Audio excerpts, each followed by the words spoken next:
नमस्कार दोस्तों, स्वागत है आपका हमारे YouTube चैनल पर। दोस्तों, आज जो मैं आपके लिए वैकेंसी लेके आया हूँ, ये है एसएससी एमटीएस की वैकेंसी।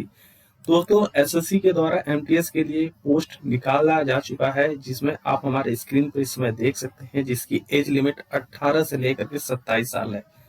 यह एक बढ़िया मौका है एसएससी में जाने का। यह नौकरी साल में आपको जो है कि एक बेहतरीन सैलरी देती है। जैसा कि अगर हम आपको बताएं, यह एसएससी के द्वारा हर साल यह रिक्रूटमेंट किया जाता है। इसी तरह से इस बार भी इसका नोटिफिकेशन जारी किया जा चुका है, जिसकी स्टार्टिंग डेट 27/6/2024 है और आप यह फॉर्म 31 जुलाई 2024 तक भर सकते हैं। अगर आपको किसी तरह का कोई करेक्शन करना है तो उसके लिए आपको एक दिन का एक्स्ट्रा समय जरूर दिया जाता है।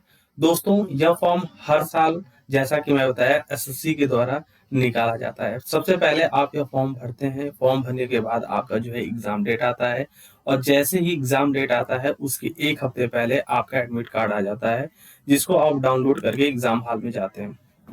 कुछ इसकी बेसिक क्राइटेरिया है, जैसे कि एज लिमिट जैसा मैंने आपको बताया कि 18 से लेकर के 25 साल इसमें एज लिमिट है। लेकिन हौलदार का जो स्पेशल पोस्ट है, इसके लिए एज लिमिट में आपको रिलैक्सेशन दी गई, यानी कि अगर आपकी उम्र 27 साल तक है तो आप हौलदार के पद के लिए फॉर्म भर सकते हैं।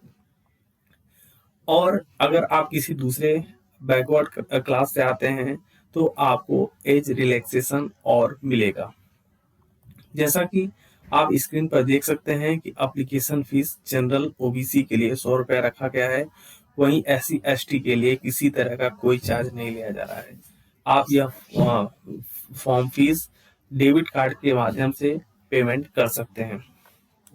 इसके अलावा अगर हम पोस्ट देखें तो एमटीएस के लिए 4887 पोस्ट यहाँ दिए गए हैं। वहीं हौलदार के लिए 3439 पोस्ट यहाँ दिए गए हैं। यह एक करीब आप मान सकते हैं 7 से 8 हजार तक पोस्ट आपको इसमें देखने को मिल सकता है टोटल।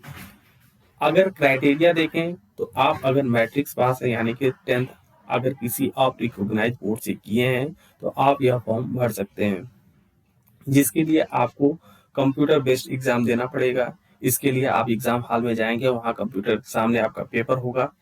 आपको जो ऑप्शन सही लगेगा वो आप टिक करेंगे और आपका वो रिकॉर्ड हो जाएगा। इसके बाद जैसे ही आप एग्जाम दे करके स्कोर करते हैं, आपको फिजिकल के लिए बुलाया जाएगा।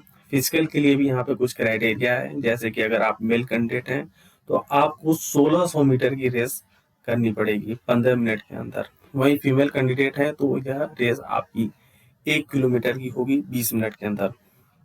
हाइट के लिए मेल कैंडिडेट 157 सेंटीमीटर उनकी हाइट होनी चाहिए और चेस्ट 81 सेंटीमीटर।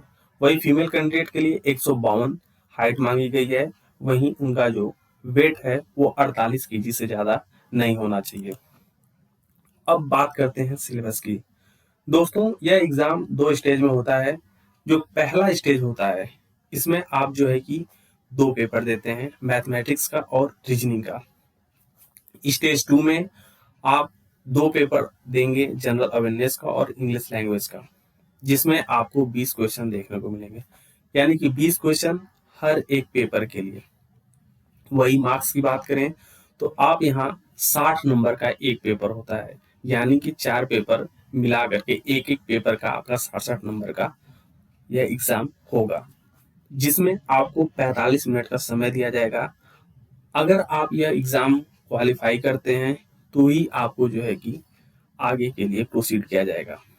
यानी कि सबसे पहले आप ये एग्जाम देंगे, उसके बाद आपका फिजिकल होगा और फिर आपको डायरेक्ट वहां पर रिक्रूट कर लिया जाएगा। खास बात जानने वाली ये है कि जैसे ही आप स्टेज 2 का एग्जाम देंगे, इसमें आपको ध्यान रखना है कि यह एक इसमें निगेटिव मार्क्स होता है, यानी कि निगेटिव मार्क्स काउंट होगा। अगर आप क्वेश्चन गलत करते हैं तो आपका नंबर काट लिया जाएगा। दोस्तों, अगर आपको हमारी ये वीडियो पसंद आ रही हो तो अपने दोस्तों के साथ शेयर करें, हमारे चैनल को सब्सक्राइब करें, लाइक करें। धन्यवाद साथियों।